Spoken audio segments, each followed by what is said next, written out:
wanted to start with the first question. So many people consume cannabis and because they are going through like mental health issues, and they claim that it's for its medicinal users.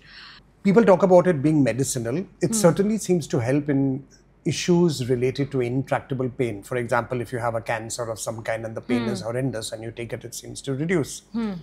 But when you use it all the time, and we are finding more and more people using it, even in a place like India, where it's not legal, then it's known to cause problems. Now, just like people say that if I have a drink, I'm not going to turn alcoholic, it's not that every person who has cannabis or whatever is going to land up having a mental health problem, but a huge number of them do.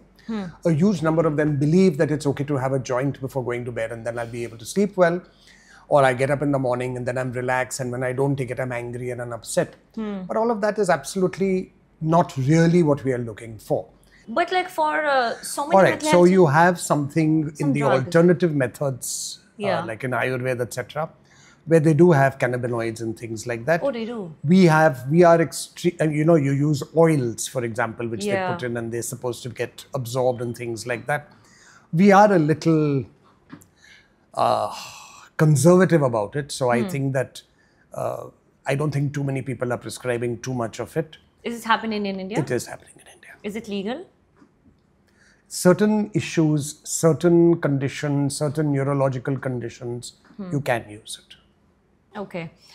Just one highlight, the PPD postpartum depression.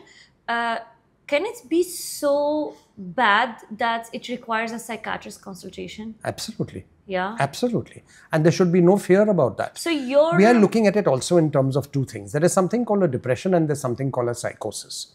In a depression, you have a person who's sad and depressed and feels guilty and cries and cannot cope and this, that and the other. In the psychotic element, the person actually gets out of touch with reality and might do something dangerous either to herself or to the kid or to somebody else. They're both very different. We don't see too much of the postpartum psychosis. We do, but depression is very, very common and both of them need help. Okay, we'll go to another subject. I've gone through so many heartbreak and sometimes it would take me months to get over it. And by time, I wish I could have seen like a therapist or like a psychologist, maybe that would have helped me come out of it very quickly. So what do you do with people who come to you for, like who have if they don't have if they don't have a psychiatric problem, if the heartbreak has not caused them to fall into depression or to anxiety, or they don't land up okay, but if they're managing to cope to some extent, if they're not suicidal, if they're not stalking the poor guy or the poor girl, whatever, you know, then I would probably just send to a psychologist and do the therapy, get the therapy done. But if they are having, you know, every person who breaks up does not necessarily deal with it very well. So if he lands up being suicidal, lands up being depressed, lands up getting very anxious, gets panic attacks, can't sleep, can't eat, talks of suicide, blah, blah, blah, then of course I would intervene and I would do the medical, I would deal with the medical aspect and simultaneously send to a therapist who would deal with other issues as well. By what can we like activate those hormones that are like responsible of happiness? If it's not coming from a boyfriend or like a husband, so how can I replace him? So most important thing, go see a doctor. That's one part. Second thing, do the normal lifestyle changes. The normal lifestyle changes would be try to eat properly. Don't skip meals. We'll end up skipping meals or we'll end up doing emotional eating, both of which are not good. So eat regularly. I have that. Have enough water. Try not to drink too much. You must remember that alcohol pharmacologically is actually a depressant. So you're going to feel worse over a period of time. So don't drink so much. Certainly don't do drugs. Try to indulge in a little bit of physical activity. That's important. Try to be with people who are supportive and nice rather than those who say, I told you so. This I told you so is disgusting and doesn't make sense. Oh my God. Or people who keep repeating the same thing and saying, see, that happened. No, yeah, I know. That sounds stupid. Yeah.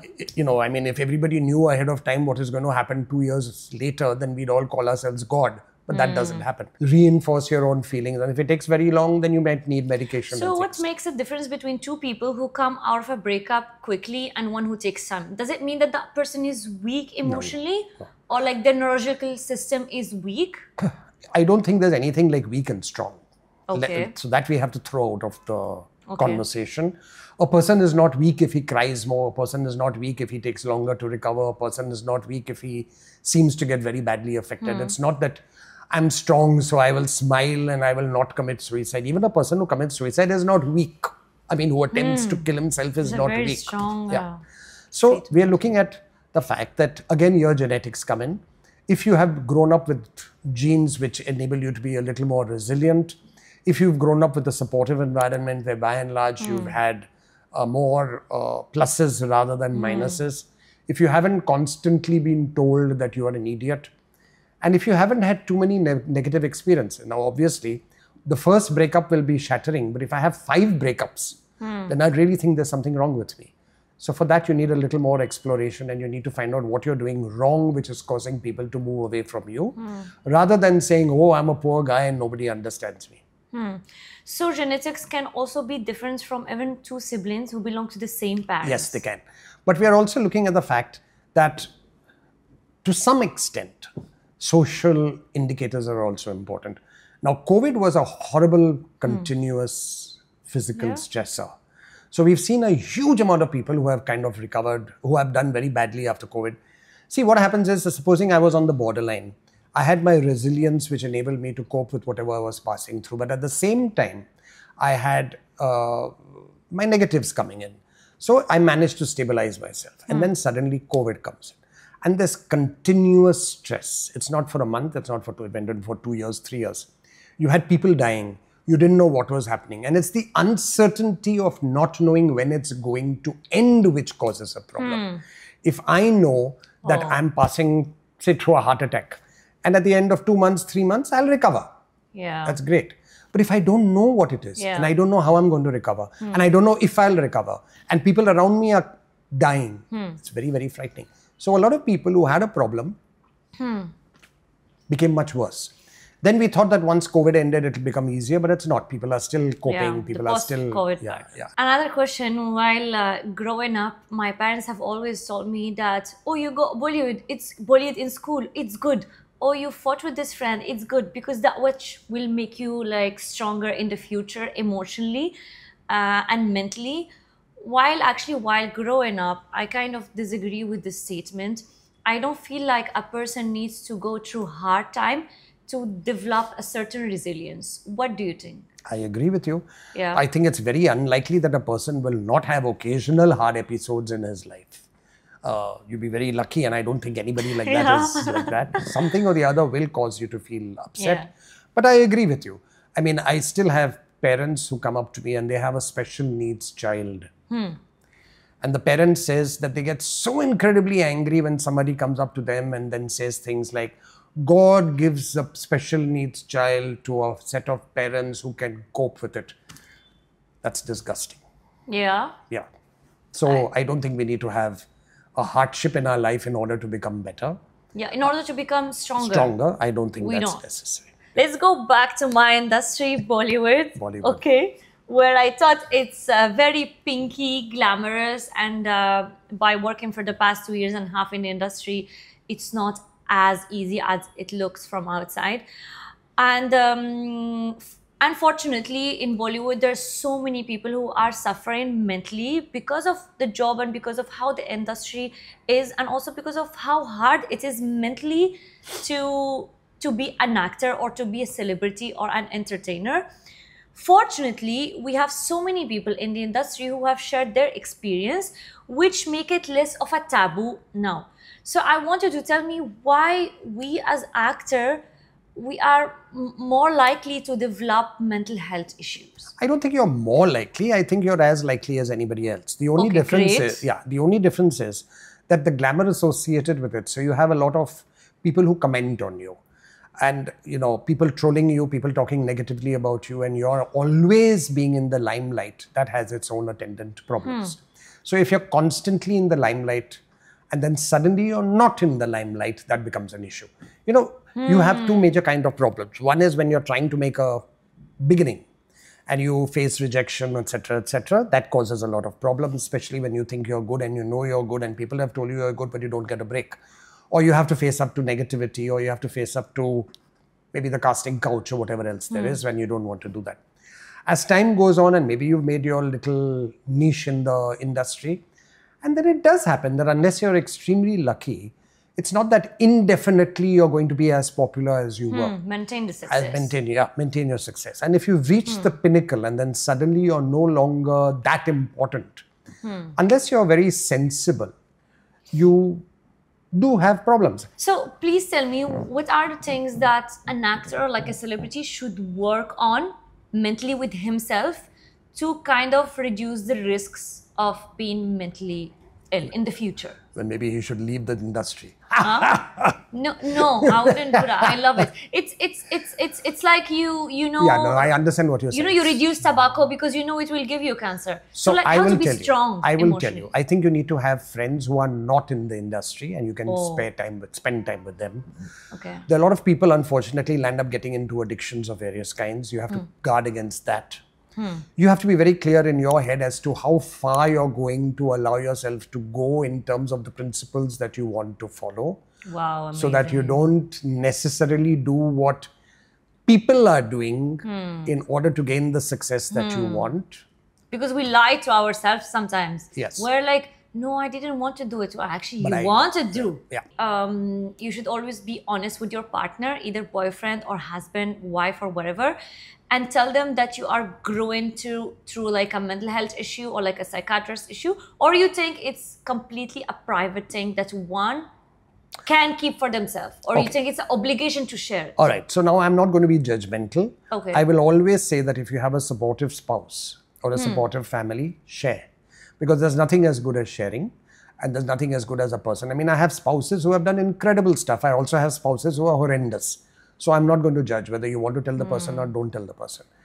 If you're going to get married and you have a psychiatric issue, I always tell them, please tell the person that you're. And I would always say, let the person come and meet me. Did they come? Of course they come. And they want to know what is happening. And a lot of them are very, very supportive now, because now we must realize that even in their own family, they have had mental issues. So they know what it is about. The only difference is they may be a little scared and they say, is it okay if he takes medication? Is there going to be violence? If I have a child, will there be a problem? Are you honest with them when they ask this question? 100%. I have to be. Because dependent on what I tell them, they may or may not get married, and they can't. Oh my God. So you're making some people's marriage decisions. Horrendous thought, yes. It's very hard to be honest. Like I can't. So I tell them clinically what the facts and figures are. And I at times will say that, especially if I mean it, that there may be times when I would suggest that the person should not get married. But there are lots of people with psychiatric illnesses who live fantastic lives as spouses. You have seen the Gen Z and you have seen my generation. Yes. Are you having more Gen Z people who are having more mental health issues now, or it was before? I think it was always there, but there's certainly more reporting. There's more openness about it. People are talking about it. I still remember how cute it was once when this 45-year-old guy comes in, not 40, he must have been a 55-year-old. He slunk into my office and he sat down, and my normal thing is, who sent you here? How did you get my name? So he looked at me sheepishly and he says, Doc, you went to my daughter's school and you gave a talk there. And I came back home and she told me, that guy is a cool cat. You better go and see him. You are having depression.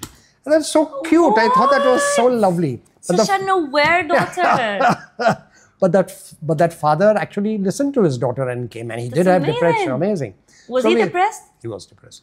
So it was lovely. Oh my God. So I think you must have said something during that presentation that the daughter was like, this is depression. This is dad, yeah. Okay. That was not the case before when I was a teenager, but I'm hearing about this very often right now, which is open marriage. And when I looked at it and I took a step back, I realized that in the beginning, I was like, oh my God, it's cool. They're coming to an agreement where each one of the partners is seeing other partners. And it's cool if you can be honest. I'm not saying that you should do it, but at least I appreciate the honesty. Later on, I took some time and then look at it and I'm like, maybe that's just a door that they're taking because they are not mentally resilient. I won't say strong because you say don't say strong or weak. Resilient to face each other and like deal with the problems they are having, and they're just finding another solution that it's maybe easier. So do you agree with me, or you think that? I think that's extremely simplistic, frankly. First of all, I don't want to be judgmental. So if you want to do what you want to do, provided both the where is it coming from? Provided both the parties know what they're getting into, then that's fine. Almost always, over a period of time, when you have an open marriage, one partner can't cope with it. Almost always.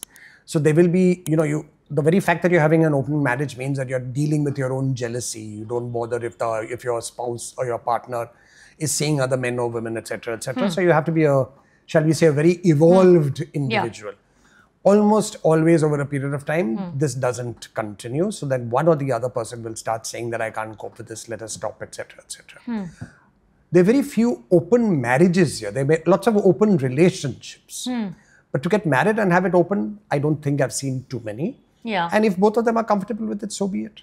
So do you have patients who have gone through rape? Yes. How hard is it for them to deal with the rape? And does it even end, or it's something that you carry with you your whole life? You probably do carry with it your whole life. You deal with it a little better, but you never forget. And very often there are some residual symptoms which never go away. Never. Never ever go away. You have problems at times with touch. The person, if you have a nice partner who's gentle, that's great. But sometimes you have a partner who's over a period of time might say, what the heck, I'm not that person. And that can cause a lot of issues. Coming back again to my industry, at some point, 2000, I would say 19, especially during COVID time, so many people started using the word depression, mental health issue as a PR stunt. So do you have any patient that came to you and they claim that they are mentally sick, but you could see that that's not true because they just needed maybe papers or whatever support from a psychiatrist person to just support their public PR stunt? Well, to some extent that might happen, but it's not very commonplace. Great. No, it's not. If they needed if they actually came to you and they said that I have this, we'd probably get an evaluation done. And by and large, it may not be what they want us to write, but they probably have other issues. So we talk about the other issues. Yeah. But so you may not be depressed, but you may be having personality issues, and I'll talk about the personality. Oh my God. So you are telling, oh my God. So you are telling me that if that person comes to you and they claim that they are depressed, you will be, okay, you're not depressed, but because you're claiming that you're depressed, you are having... No, I'm not saying I will always say that, but I'm saying that after a proper evaluation, I might find that yes, he does have an issue, but the issue is not what you're saying. Yeah, he doesn't. It's not what he thinks it's something else. It's another thing. So anyway, I'll treat the guy. Oh my God. That's so funny. When I wrote the question, I didn't think about the fact that he wanted to lie to the public eye. It's already showing that he's unstable. Yeah. Okay, so I think we will end this podcast. I want you just to give me few advices because time is harsh and life is becoming just hard and hard. And even if you are mentally strong, there's so many external things that will impact you, no matter how strong you are. What are the main things that one should focus on so at least his mental health is having a great, strong base? Okay, it's so not once easy again, to shake it. once again, I'm going to say that word strong is superfluous. You're not strong and you're not resilient. You're not strong and you're not weak. But what are the things we're looking at? First of all, you have to be aware of the fact that if you have a psychiatric issue, if you have a problem, you don't have to downgrade yourself. It's not that you are a horrible person, that you haven't been brought up properly, that your parenting skills are terrible, blah, blah, blah. It is that you have a problem. It's like I'm saying that if I have a heart attack, I'm not a horrible person because I had a heart attack. If I have diabetes, I'm not a horrible person because I had diabetes. If I'm depressed, I'm not a horrible person because I'm depressed. If I'm anxious, I'm not a horrible person because I'm anxious. If I have OCD and I keep repeating the same thing over and over again, I'm not a horrible person because I have OCD. I have an illness. But there's a lot of me which is not that illness. So I am Dr. Chawda with depression. I am Dr. Chawda with anxiety. So I can focus on the Dr. Chawda bit, deal with the anxiety or the depression, but I'm still a lovely person. And that's what you need to go with. What are the lifestyle changes? Eat properly. Don't eat too much. Don't eat too little. Drink enough water. Don't drink too much alcohol. Certainly don't do drugs. Do a little bit of physical activity for the rest of your life. Surround yourself with people who are happy and cheerful if you can. Difficult nowadays, but we can still try. And if you are in the industry, have friends who are outside who are out of the industry. And not only in the industry, everywhere. I tell my doctor friends, we have to have friends who are not doctors. Oh. Because otherwise all we talk about is this patient and that patient. So we need to take breaks. I'm a horrible example of that. I don't take enough breaks, but we need to take breaks to relax. Because otherwise we are stressed all the time. You know, at 12 o'clock at night, I can get a patient. At 3 in the morning, I can get a patient. Oh my God. So I have to cope with it. And eventually, take yourself with a pinch of salt also. Don't believe that you're the best thing that walks on the universe.